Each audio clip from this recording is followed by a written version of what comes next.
ibarat online ini, karena Tuhan Yesus pun tidak bosan dalam menuntun kehidupan kita hari lepas hari. Terima kasih dan selamat beribadah. This is my desire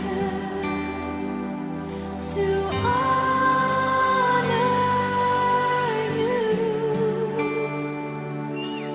Lord, with all my heart I worship you.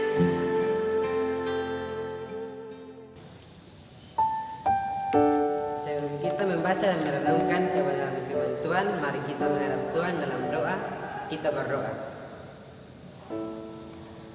Bapa kami yang ada dalam surga, Bapa yang kami sembah dalam anak-Mu Yesus Kristus, kembali lagi kami anak-anak-Mu datang kepadamu untuk mengucap syukur atas segala berkat yang masih Engkau anugerahkan bagi kami.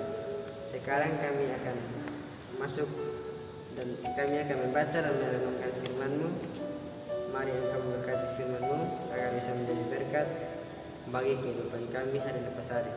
Kiranya firman-Mu bisa menjadi pelita bagi kami dan terang bagi jalan kami. Berfirmanlah bagi kami karena kami siap untuk mendengarkan kebenaran firman-Mu. Hanya dalam nama Tuhan Yesus kami telah berdoa kepada Bapa di surga. Amin.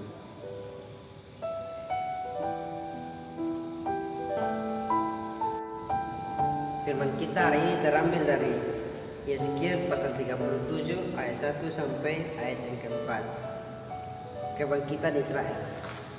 Lalu kekuasaan Tuhan meliputi aku, dan Ia membawa aku keluar dengan perantaraan Roh-Nya dan menempatkan aku di tengah-tengah lembah, dan lembah itu penuh dengan tulang-tulang.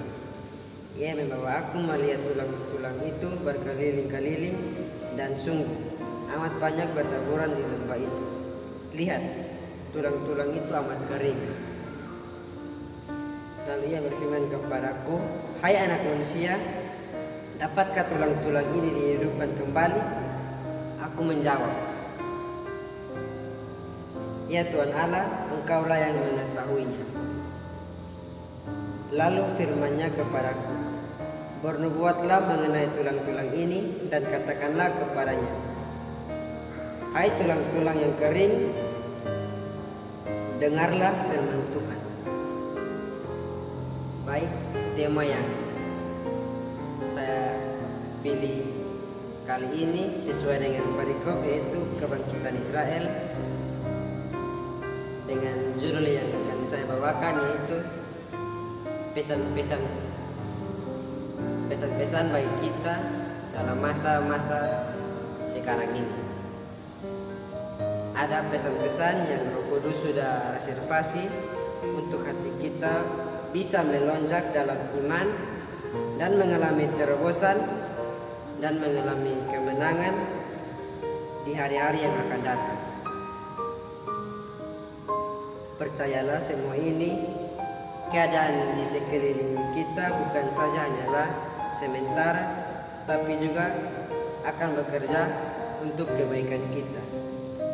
Di ayat yang pertama, lalu kekuasaan Tuhan meliputi aku, dan Ia membawa aku keluar dengan perantaraan Roh-Nya dan menempatkan aku di tengah-tengah lembah, dan lembah itu penuh dengan tulang-tulang. Baik teman-teman, dalam ayat 1 di sini adalah peran Roh Kudus dalam kehidupan gerejanya. Yeskiel Yeskiel tinggal di zaman perang. Bagi kita ini adalah simbolisme yang biasa saja, tapi bagi nabi ini adalah kenyataan atau realita. Jadi mereka tinggal di kehidupan atau di masa-masa yang sangat kelam. Tapi teman-teman, di hari ini, di zaman modern saat ini, peperangan kita beda. Wabah demi wabah, musibah demi musibah. Karena itu Roh Kudus masih ada dengan kita.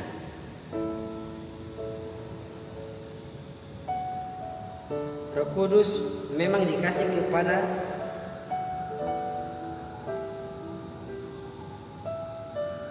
orang percaya dan tinggal di dunia karena kita adalah orang-orang lemah.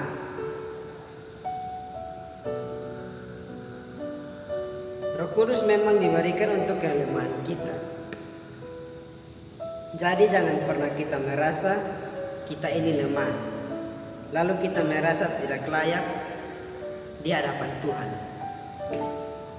Justru karena kita lemah, Roh Kudus diberikan. Bukankah kita harus semakin bersadar kepada Roh Kudus dalam segala kelemahan kita? Jangan lari dari hadiratnya. Kemanakah aku dapat pergi menjauhi rohmu, Tuhan? Justru kalau kita lemah dan tidak layak, carilah Roh Kudus, bukan jatuh ke dalam kedagingan kita. Saat ini di masa-masa pandemi, keadaan dunia digonjang-ganjing seperti ini. Kita justru harus semakin kokoh secara rohani, harus semakin intim dengan Tuhan, harus semakin dekat dengan Tuhan, semakin berkarunia. Karena sekarang ini apa yang bisa kita andalkan di dunia ini? Ada yang menarik di sini, dia jatuh.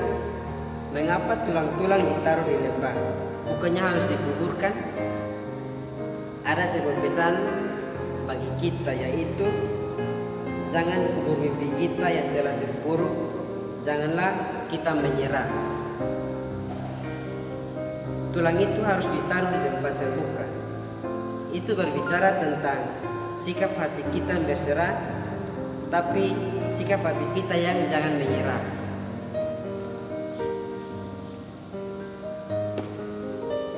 Di ayat yang ketiga, lalu ia berfirman kepada, hai anak manusia, dapatkah tulang-tulang ini dihidupkan kembali? Teman-teman, di ayat 3 ini agak sedikit menjebak. Bukan Tuhan mau menjebak kita, tapi Tuhan mau menguji hati seorang nabi.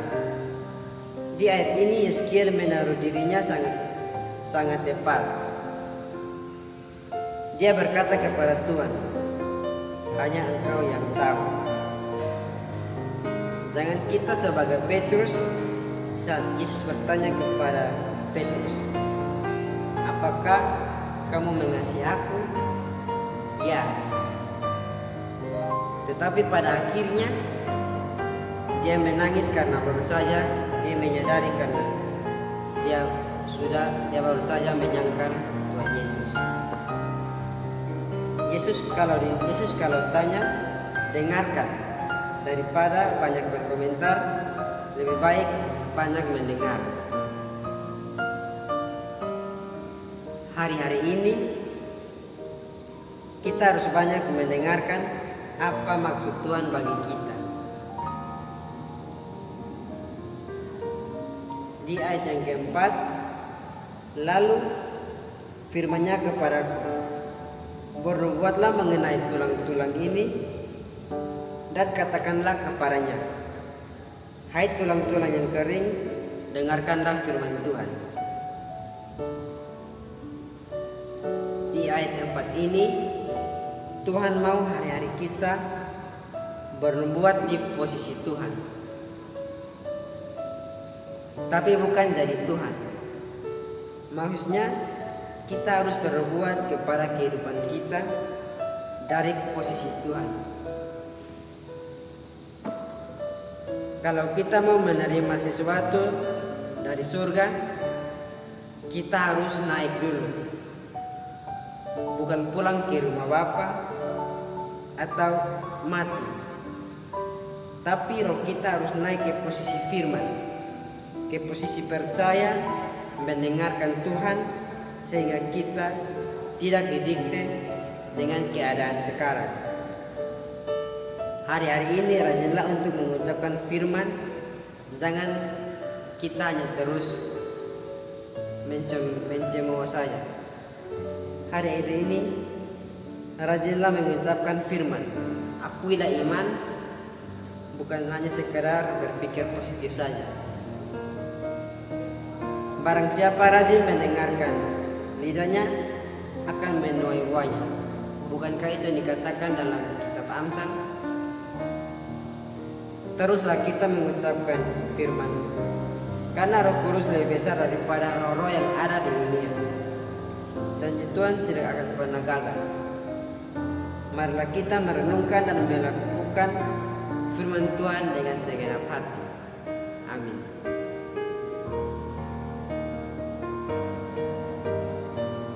Baik, mari kita menghadap Tuhan dalam doa. Kita berdoa. Bapa di surga, terima kasih Bapa, karena kami anak-anak-Mu sudah membaca dan merenungkan firman-Mu. Kiranya firman-Mu ini bisa menjadi berkat dalam kehidupan kami hari lepas hari. Terima kasih Tuhan Yesus, ampuni dosa kami.